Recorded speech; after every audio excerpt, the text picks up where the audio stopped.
काही वेळाने रुद्र त्यांच्या घरी पोहोचला. आत आला तसे सगळे हॉलमध्येच बसले होते. त्याची आई बाबा आणि बहीण भाऊ हे हैदराबादला राहत होते. ते आल्यामुळे आजी आजोबा पण आले होते. आज कधी नव्हे तर त्यांचं घर एवढं भरलेलं दिसत होतं. पण त्यांना बघून रुद्रला जरा म्हणून आनंद झाला नव्हता. फक्त आजी आजोबा आणि त्याच्या बहीण आणि भावाला बघून त्याला स्माईल करतो. तो काही न बोलता त्याच्या रूममध्ये जातो. तोच त्याच्या बाबांचा कडक आवाज त्याच्या कानावर पडतो. थांब. तसा तो थांबतो. आम्ही इथे आलो आहोत त्याचा तुला आनंद झालेला दिसत नाहीये. ते सोड. त्याची सवय आहे आम्हाला. पण तुला घर आहे. तू कधीच घरात राहत नाही. नेहमी तू पूर्ण रात्र बाहेर असतो आणि सकाळी घरी येतो.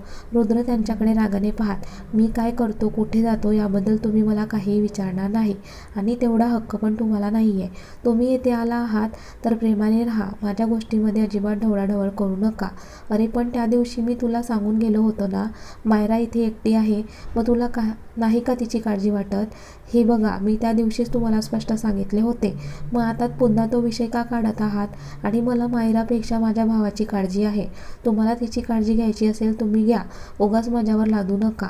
आणि यापुढे मायराचा विषय काढायचा नाही. प्रशांतबद्दल तुम्ही मला विचारा, मी सगळं सांगेल तुम्हाला. पण मायराबद्दल नाही. एवढं बोलून तो त्याच्या रूममध्ये जायला निघाला. तोच पुन्हा त्याच्या आईने त्याला थांबवले. बरं, तू जे काही आता सांगितले त्याबद्दल आम्ही तुझ्याशी बोलणार नाही. पण एक आई म्हणून तुझी काळजी वाटते मला. म्हणून आमच्यासाठी लग्नाचा विचार तरी कर. आई, लग्न सोडून तुझ्याकडे दुसरा विषय नसतो का गं? आणि माझं मन होईल तेव्हा मी लग्न करेल. त्याची तुम्ही काळजी करू नका. एवढं बोलून तो त्याच्या रूममध्ये निघून गेला. त्याच्या अशा बोलण्यामुळे आईच्या डोळ्यात पाणी आले. बाबा आईच्या खांद्यावर हात ठेवत, तुम्हाला त्याची काळजी आहे पण त्याला कुणाचीच काळजी नाहीये. तुम्ही का त्याच्यासाठी अश्रू काढत आहात? सोडा त्याचे विचार. तो कधीच आपलं ऐकणार नाही. त्याला जे वाटेल तो तेच करेल. साक्षी पण आईजवळ येते. आई, रडू नकोस. दादाशी बोलते मी. साक्षी बाळा, तू लहान आहेस. तो आमचंच ऐकत नाही तर तुझं कुठून ऐकणार? आई, त्याबद्दल तू विचार करू नकोस. तू शांत हो. इकडे रुद्र रूममध्ये आला आणि फ्रेश झाला. बेडवर आडवा झाला आणि मोबाईलमध्ये त्याचे आणि राधाचे लग्नाचे फोटो पाहत बसला. त्याच्या चेहऱ्यावर एक गोड स्माईल आली. बायको, सॉरी. आपले लग्न झाले आहे पण तू तुझ्या हक्काच्या घरी, हक्काच्या बेडरूममध्ये माझ्यासोबत नाहीये. पण बायको, काळजी करू नकोस. मी तुला तुझ्या हक्काच्या घरी लवकरच घेऊन येईल. आज तू माझ्यासोबत या रूममध्ये नाहीये. पण जेव्हा इथे असशील तेव्हा तू माझ्यासोबत या बेडवर असशील. आणि तो बाजूला होऊन बेडवर हात फिरवत, इथे फक्त तुझी जागा आहे बायको. आणि ती जागा कधीच कोणी घेऊ शकत नाही. तो त्याच्याच विचारात होता. तोच त्याचा मोबाईलला साक्षीचा मेसेज येतो. थोडा वेळ फ्री असशील तर आपल्या नेहमीच्या ठिकाणी ये. जेव्हा साक्षी, रुद्र आणि प्रशांत लहान होते तेव्हा टेरेसवर ते मस्ती करायचे. त्यांच्यासाठी खूप सुंदर प्रकारे टेरेस डेकोरेट केली होती. तो तिला ओके रिप्लाय करतो आणि तिकडे जातो. साक्षी आधीच तिथे येऊन शांत बसली होती. रुद्र पण तिच्या मागे जाऊन तिची वेणी ओढतो. तसं लहानपणी पण तो तिचे केस ओढून तिला त्रास द्यायचा. तसा तिने पटकन त्याला फटका मारला. काय हे दादा? आता मी मोठी झाले आहे ना? रुद्र हसत, माझी बहिणाबाई कितीही मोठी झाली असली तरी माझ्यासाठी लहानच राहशील. तो तिच्या खांद्यावर हात ठेवत म्हणाला. बरं बोल, इथे का बोलावले मला? काही नाही रे दादा, तुझ्याशी बोलायचं होतं म्हणून बोलावलं. आपण किती दिवसानंतर भेटत आहोत. पण कमी आहे ती प्रशांतदादाची. प्रशांतदादाबद्दल बोलताना ती हळवी झाली होती. रुद्र तिचा हात हातात घेऊन, बहिणाबाई, प्रशांतला काही होणार नाही आणि तू अजिबात रडायचं नाही. माझी बहिणाबाई मला रडलेली आवडणार नाही. तशी ती हसते. आता त्याला पण बरं वाटतं. बरं, काय बोलायचं होतं माझ्या बहिणाबाईला? दादा, मला माहिती आहे मी जे बोलणार तुला कदाचित ते आवडणार नाही. पण आई आणि बाबांनी तुझ्यासाठी एक मुलगी पसंत केली आहे. तू तिचा नक्की विचार कर. आणि तू पण त्या मुलीला चांगला ओळखतो. तसा रुद्र तिच्याकडे पाहत, तू निशाबद्दल बोलते का? साक्षी मान हलवून हो म्हणते. आई बाबांना काय बघून निशाला माझ्यासाठी पसंत केली आहे काय माहिती. आता प्लीज तू तरी तो विषय नको काढू. मला तुझ्याबद्दल सांग. माझ्या बहिणाबाईचे कॉलेज कसे सुरू आहे? ती पण हसून मस्त सुरू आहे. अशाच त्यांच्या बराच वेळ इकडच्या तिकडच्या गप्पा चालू असतात. रुद्र तिच्याकडे पाहत, चल खूप उशीर झाला आहे, जाऊन झोप. मी पण झोपतो. आणि तो तिला गुड नाईट बोलून निघून गेला. साक्षी पण तिच्या रूममध्ये निघून गेली. इकडे रूममध्ये आल्यावर त्याला राधाची खूप आठवण येत होती. पण त्यानेच तिला आराम करायला सांगितला होता. म्हणून तो तिला फोन करत नाही आणि त्याला माहिती होतं त्याने फोन करून पण मॅडम फोन उचलणार नाही. झोपलेल्या तशा असतात कुंभकर्णासारख्या गाढ आणि त्याने हसून मोबाईलमधील त्यांचे फोटो ओपन केले आणि राधाचा फोटो झूम करून त्यावर किस केले आणि मोबाईल बाजूला ठेवत तो पण झोपला. सकाळी सकाळी रुद्रला ऑफिसला जायचं होतं म्हणून तो पण त्याचं आवरून ऑफिसला निघून गेला. इकडे राधा पण लवकर उठली आणि तिचं आवरून ती हॉलमध्ये आली. रात्री तिने मयुरी आणि टीनाला सांगितले होते आपल्याला मंदिरात जायचं आहे म्हणून त्या पण त्यांचं आवरून बाहेर आल्या आणि त्या तिघही जवळच्या एका मंदिरात गेल्या. पूजेचं सामान घेतलं आणि आत आल्या. गणपती बाप्पाच्या समोर हात जोडून राधा उभी राहून पाहत होती. देवा, एका दिवसात माझ्या आयुष्यात काय काय घडून गेलं. मला तर माहिती पण नव्हते की असं अचानक माझं लग्न होईल. देवा, आम्ही दोघं वेगवेगळ्या स्वभावाची माणसं आहोत. माझ्या नवऱ्याने तर मला सांगितले पण त्याचं माझ्यावर खूप प्रेम आहे. पण माझं मन मानायला तयार नाही कारण मी त्याच्या टाईपची मुलगी नाही. कुठेतरी भीती वाटते की हे मला सोडून गेले तर. तसे वाईट नाही आहे, काळजी पण करतात आणि ओरडतात पण. नाराज झाले की मिठीत पण घेतात आणि खूप प्रेम करतात. बाप्पा, तूच सांग आता या नात्याला मी स्वीकार करायचा की नाही करायचा. मला माहिती आहे लग्न झाले आहे तर स्वीकार करावा लागेल. त्यासाठी मी त्याच्याकडून वेळ पण मागितला आहे. पण देवा, आता तूच काहीतरी मार्ग दाखव. आणि ती हातातील फूल बाप्पाला वाहते आणि पूजा करते. तोच तिने वाहिलेले फूल खाली पडतं. तशी ती बाप्पाकडे पाहत, बाप्पा तुम्ही मला संकेत दिला, मी आमच्या नात्याचा विचार नक्की करेल. ती नमस्कार करते, प्रसाद घेते आणि त्या तिघही घरी जायला निघतात. काही वेळाने घरी येऊन फ्रेश होतात आणि त्यांच्यासाठी जेवण बनवतात. जेवण करून ते हॉलमध्ये बसलेल्या असतात. राधा तिच्या विचारात गुंग असते. मयुरीने तिला 3 ते 4 वेळेला आवाज दिलेला असतो पण राधाला ऐकू जात नाही. तिला तसं बघून मयुरी आणि टीना राधाच्या आजूबाजूला येऊन बसतात. त्या दोघी तिचा एक एक हात त्यांच्या हातात घेतात. तशी राधा भानावर येते, त्यांच्याकडे पाहते. राधा, कसला एवढा विचार करतेय? नाही, कसला नाही. हे बघ राधा, तू असं मनात नको ठेवूस. मोकळेपणाने बोल, तुला पण हलकं वाटेल. तुझं मन मोकळं करू शकते तू आमच्याजवळ. राधा त्या दोघींकडे पाहत, मला एकच खूप मोठा प्रश्न आहे, तो म्हणजे सरांनी काय बघून माझ्याशी लग्न केलं असेल. कारण त्यांच्या स्टेटसला न शोभणारी मी तरी त्यांनी माझ्याशी लग्न केले. हा प्रश्न मला पडला आहे. असे वाईट नाही आहे सर. ओरडतात पण आपण चूक केली तर आणि प्रेमाने जवळ पण घेतात. मी त्यांना लग्नाबद्दल विचारले होते तर त्यांनी मला एवढं सांगितले, तू पाहताच आवडली मला आणि तू इतर मुलींसारखी नाही आहे म्हणून तू माझी बायको आहे. मला त्यांनी कोणत्याच बंधनात बांधले नाही आहे, पूर्णपणे फ्रीडम दिली आहे. त्यांना फक्त माझ्याकडून प्रेम हवं आहे, बाकी काहीही नाही. राधा त्या दोघींना सांगत असते. राधा, तू काय विचार केला आहे तुमच्या नात्याबद्दल? मयुरी तिला विचारते. तसा मी विचार नाही केला पण आमच्या नात्याला पूर्णपणे न्याय द्यायचा हळूहळू प्रयत्न करेल आणि सरांना तसा वेळ पण मागितला आहे आणि त्यांनी पण मला समजून घेऊन विचार करायला वेळ दिला आहे. राधा, तू जो काही निर्णय असेल आम्ही आहोत तुझ्यासोबत. स्वतःला एकटं समजू नकोस. त्यांचं बोलणं ऐकून राधा त्या दोघींना मिठी मारते. बराच वेळ त्या गप्पा मारत असतात. काही वेळाने आपापल्या रूममध्ये निघून जातात. इकडे रुद्रचं पूर्ण दिवस ऑफिसमध्ये जातो. पूर्ण दिवसात त्याने राधाला खूप मिस केले होते आणि आज तो राधाजवळ जायचा विचार करत होता. घरच्यांमुळे राधाला असं एकटं राहावं लागत आहे याबद्दल त्याला तिची काळजी वाटत होती. म्हणून तो त्याची लाडाच्या बहिणीला मेसेज करून कळवतो, खूप काम आहे, जमले तर घरी येईल. साक्षी पण समजून जाते दादा घरी येणार नाही म्हणून, पण घरात शांत राहायचा प्रयत्न करते आणि मोबाईल पाहत असते. 8 वाजले होते. आई बाहेर येत, रुद्र कधी लवकर येणार काय माहिती. आई, तुला माहिती आहे दादा कधीच लवकर येत नाही. मग का वाट पाहत असते त्याची? आणि दादाने मला मेसेज करून सांगितले आहे त्याला काम आहे, उशीर होईल आणि जास्त उशीर झाला तर तो हॉटेलला थांबेल म्हणून. साक्षीचे बोलणे ऐकून आई पुन्हा चिडचिड करायला लागतात. आई, तुला दादाचा स्वभाव माहिती आहे पण तू का समजून घेत नाही त्याला? का सतत लग्न कर म्हणून त्याच्या मागे लागलेली असते? त्याला घेऊ दे ना त्याचे निर्णय. आणि तुला माहिती आहे आधी त्याच्या आयुष्यात काय घडून गेले आहे तरी तू आणि बाबा त्याच्या मागे लागत असतात. त्याला आवडेल तेव्हा लग्न करेल तो आणि तुम्ही दादासाठी मुलगी शोधायचा बंद करा. त्याला आवडेल त्या मुलीशी लग्न करेल दादा, एवढी खात्री आहे. आई साक्षीकडे पाहत, आजकाल खूप बोलायला लागली आहेस तू. आई, मी जे काही बोलत आहे त्यात काहीही चुकीचं मी बोलत नाही आहे आणि हे तुला पण माहिती आहे. पण आता तू पण समजून घेणार नाही. इकडे रुद्र पण ऑफिसमधील काम सोडून लवकरच घरी जायला निघाला. कारण त्याला असं झाले होते कधी एकदा तो राधाला मिठीत घेतोय पण त्याला रस्त्याने ट्रॅफिक लागली. इकडे या तिघांनी मिळून त्यांच्यासाठी जेवण बनवले आणि त्या जेवायला बसल्या. रुद्र असलं काही जेवण करत नाही म्हणून त्यांनी त्या तिघांसाठी जेवण बनवले होते. तोच रुद्र आत येताना राधाला दिसतो आणि ती जेवायची थांबते. त्याच्याकडे पाहते. रुद्र पण तिच्याकडे पाहून स्माईल करतो आणि आत निघून जातो. त्यांना माहिती होतं तो बाहेरून खाऊन आला असेल म्हणून त्या त्यांचं जेवण करत असतात. तोच रुद्र फ्रेश होऊन राधाच्या शेजारी बसतो आणि तिच्या प्लेटमध्ये पाहत एक घास घेतो आणि खायला लागतो. त्याला तसं खाताना बघून राधा आणि बाकी दोन्ही पण शॉक होऊन पाहत होत्या.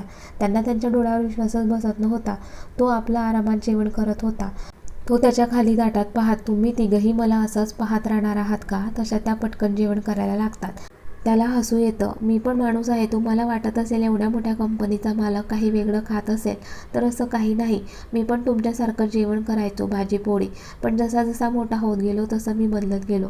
पण मला आवडते भाजी पोळीचे जेवण आणि घरच्या जेवणाला मी कधीच नाही म्हणत नाही. मी तर खूप वर्षानंतर एवढं टेस्टी जेवण करत आहे. खरंच खूप टेस्टी जेवण बनवले आहे. आवडले मला आणि रोज करायला आवडेल. तो राधाकडे पाहत, बायको तू जर असं टेस्टी जेवण रोज बनवणार असली तर मी आनंदाने खाईन. त्याचं बोलणं ऐकून राधाला पण बरं वाटलं, कारण तिने त्याला फक्त ओरडताना पाहिले होते. त्याची ही बाजू ती पहिल्यांदा पाहत होती. टीना आणि मयुरीला पण बरं वाटले. आमचा एवढा मोठा बॉस असं साधं जेवण करत आहे आणि ते पण प्रेमाने. ते सगळे मिळून जेवण करतात. रुद्र काही वेळ फोनवर बोलत असतो. इकडे राधा, मयुरी आणि टीना सगळं आवरून एकमेकांना गुड नाईट बोलून आपापल्या रूममध्ये येतात. ती रूममध्ये आली तरी रुद्र फोनवर बोलत होता. त्याचं लक्ष होतं राधा आली म्हणून. ती फ्रेश होऊन सोफ्यावर बसून विचार करत होती. काही वेळाने रुद्रचे बोलणे होते आणि तो राधाजवळ येऊन बसतो. तिचा हात हातात घेत, बायको एवढा कसला विचार करते? नाही काही नाही. बरं मग आता लग्न झाले आहे तर जॉब करणार आहे की घरी थांबणार आहे? मी जॉब करणार आहे. मला माझ्या मेहनतीने पुढे जायचे आहे. तिचं बोलणं ऐकून त्याला खूप आनंद होतो. तो तिच्या कपाळावर किस करत, बायको याच कारणामुळे आवडतेस तू मला. मेहनतीशिवाय फळ नाही आणि मला आनंद आहे. तुला मेहनत करायची आहे आणि तुला जसं पाहिजे तसं तू बिंदास वाग. मी तुझ्यावर कुठल्याच गोष्टीची बळजबरी करणार नाही. पण आता तू या रुद्रची बायको आहेस तर फक्त महागड्या गोष्टी वापरायची हळूहळू सवय करून घे. मी एवढं जे काही कमावले आहे ते आपल्यासाठीच आहे ना, आणि माझ्या लाडाच्या बायकोला मला कुठल्याच गोष्टीची कमतरता नको आहे. तुझ्यासाठी मी खूप वेगवेगळ्या प्रकारचे कपडे ऑर्डर केले आहे. तुला कम्फर्टेबल होतील तसेच केले आहे. ते तू नक्की घाल. त्या बाबतीत मी तुझं काही ऐकणार नाही. सर पण मी जशी राहते त्यात काय वाईट आहे? मला फ्रीडम दिला आहे ना तुम्ही, मग माझ्या मनासारखं वागू द्या. तिचं बोलणं ऐकून तो गालातल्या गालात हसतो. अगं पण मी तुला काही वाईट नाही सांगत आहे. राधा शांत होते, काही बोलत नाही. तो तिचा चेहरा उजळीत घेऊन तिच्या कपाळावर किस करतो. बायको तू सगळं कर पण माझ्यावर रागवू नकोस. मी नाही राहू शकत तुझ्याशिवाय. राधा त्याच्याकडे पाहत, हे तुम्ही तुमच्या मनातील सांगितले, पण तुम्ही माझ्या मनाचा कधी विचार केला का? माझ्या मनात तुमच्याबद्दल काय असेल म्हणून? बायको जसा मी माझ्या मनाचा विचार करतो तसा तुझ्या मनाचा पण विचार करेल. मान्य आहे काही निर्णय मी तडकाफडकी घेऊन तुझ्यावर लादले आणि त्यातून तुला सावरायला पण वेळ लागेल. पण बायको समजून घे मला. मी तुझ्याशी कधीच चुकीचा वागणार नाही. बरं चल. आणि तो तिचा हात पकडून तिला बेडवर घेऊन येतो. राधा पण काही न बोलता बेडवर झोपते. रुद्र पण तिच्या बाजूला झोपतो आणि तिला मिठीत घेतो. ती पण शांतपणे त्याच्या मिठीत झोपते, पण डोळे काठोकाठ भरून आले होते तिचे. लाईट बंद असल्यामुळे रुद्रला काही समजत नाही. रडत रडत कधीतरी तिला झोप लागते. जाग येते ती सकाळीच. ती त्याच्या मिठीतून बाजूला होते आणि तिचं आवरायला जाते. काही वेळाने बाहेर येते आणि एकदा रुद्रकडे पाहते आणि तो झोपलेला होता. झोपमध्ये पण खूप हँडसम दिसत होता. तिच्या मनात पहिल्यांदा त्याच्याबद्दल विचार येतो. खरंच किती हँडसम नवरा मिळाला आहे तुला. पण तिचे ते विचार झटकून बाहेर येते आणि किचनमध्ये जाऊन नाश्त्याची तयारी करत असते. तोच टीना आणि मयुरी पण येतात आणि तिला मदत करत असतात. रुद्रला साधं जेवण आवडतं म्हणून राधा पोहे बनवते. राधा वरवर आनंदी असली तरी खूप नाराज होती आणि हे मयुरी आणि टीनाला कळत होतं. पण त्या काहीही करू शकत नव्हत्या, कारण राधाचे लग्न झाले होते. मयुरी राधाच्या खांद्यावर हात ठेवत, मला वाटतं तू रुद्र सरांबद्दल विचार करावा. तुमचं लग्न झालं आहे. तसे सर वाईट नाही आहे. ते काल जेवताना पाहिलं आम्ही. इकडे रुद्र त्याचा फोन सायलेंट करून झोपला होता, कारण त्याला माहिती होतं त्याच्या घरचे त्याला फोन करत असतील. काही वेळाने त्याला जाग येते आणि तो मोबाईल हातात घेतो. फोन घेतल्याबरोबर त्याला त्याच्या घरचे 50 मिस कॉल दिसतात. त्याला हसू येतं. मायराची तब्येत आता ठीक असल्यामुळे ते फ्रेश होऊन खाली आली होती. साक्षी आणि आई रुद्रबद्दल बोलत होत्या आणि मायराच्या कानावर त्याचे बोलणे पडते. हा मुलगा घरातल्यांचं जरा म्हणून ऐकत नाही. त्याच्या मनाला येईल तसाच वागत असतो. आता काल पूर्ण रात्र घराच्या बाहेर होता. आता सकाळ झाली तरी या मुलाला घरी यावेसे वाटत नाही. तोच मायरा बोलते, ह्या एकाच सवयीमुळे रुद्र आणि मी वेगळे झालो होतो. मायरा नाटकी आवाजात म्हणते. आई आणि साक्षी मायराचे बोलणे ऐकत असतात. तिचं झाल्यानंतर आई एकट्याच बडबड करत, या मुलाने आता मी लवकरात लवकर लग्न लावून टाकेल, म्हणजे बायकोच्या काळजीने तरी हा घरी लवकर येईल. आईच्या बोलण्याचा मायराला हसू येत आणि मनात म्हणाली, तो रुद्र आहे, त्याच्या मनाला येईल तसंच वागत राहील. आणि ती आत निघून गेली. रुद्रने साक्षीला फोन केला आणि सांगितले, ऑफिसला जातोय, वाट बघू नका. साक्षीने आईला सांगितले आणि आईचा पार अजूनच चढला. त्या पण काही न बोलता त्यांच्या रूममध्ये निघून गेल्या. रुद्रने मोबाईल बाजूला ठेवला आणि फ्रेश व्हायला गेला. राधा किचनचं आवरून रूममध्ये आली. तिला ऑफिसला जायचं होतं म्हणून तिचं आवरायला आली. ती बेडवर पाहते, ते रुद्र नसतो. फ्रेश व्हायला गेले वाटतं.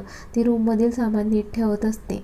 तोच रुद्र बाहेर येतो. नुकताच फ्रेश होऊन आल्यामुळे खूप हँडसम दिसत होता तो. राधा त्याच्याकडे बघून पटकन नजर फिरवते आणि पाठमोरी उभी राहते. तिला तसं बघून रुद्रला हसू येतं. तो हळूहळू चालत तिच्या मागे येऊन उभा राहतो आणि त्याचे श्वास तिला तिच्या मानेवर जाणवतात आणि ती शहारते. तो तिच्या शोल्डरला पकडून तिला समोरून वळवतो. राधा अजून पण खाली पाहत असते. तिला तसं बघून त्याला अजूनच हसू येतं. तो तिचा चेहरा उधळीत घेऊन तिच्या कपाळावर किस करतो आणि तिला मिठी मारतो. त्याच्या उघड्या चेस्टवर तिचे डोके असते. अंघोळ करून आल्यामुळे त्याच्या अंगावर पाण्याचे काही थेंब चमकत होते. त्याच्या शरीरातून येणाऱ्या बॉडी वॉशने राधा खूप वेगळी फिलिंग येत होती.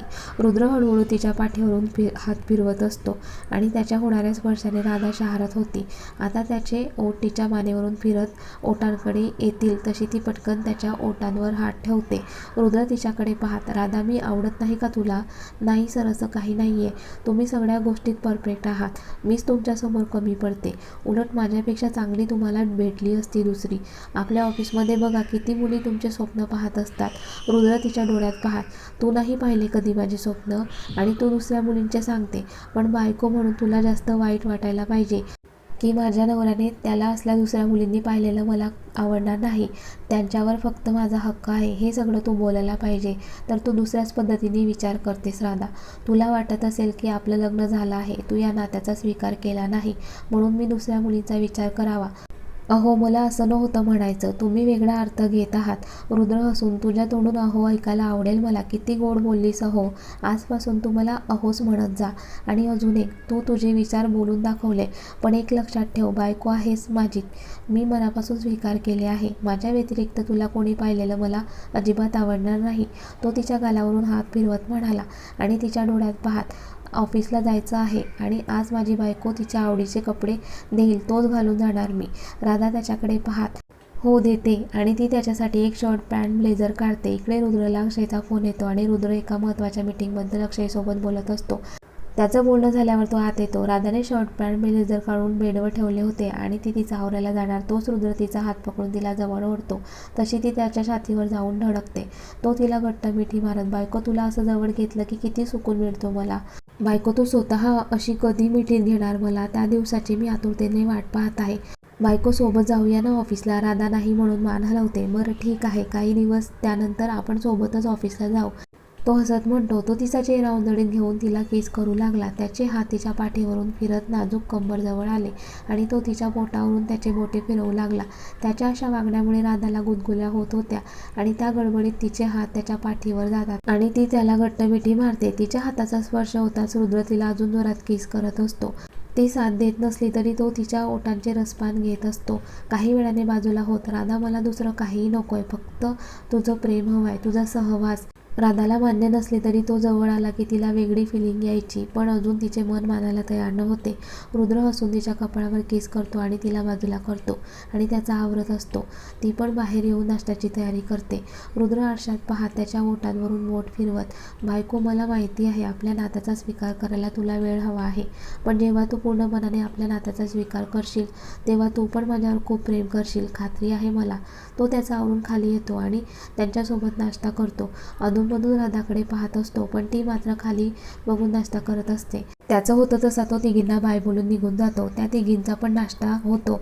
त्यांना पण ऑफिसला जायचं असतं म्हणून त्या त्यांचा आवरायला निघून जातात. राधा कधी करेल रुद्रच्या प्रेमाचा स्वीकार, बघूया पुढील भागात. आणि कथेचा हा भाग कसा वाटला कमेंट्स करून नक्की कळवा.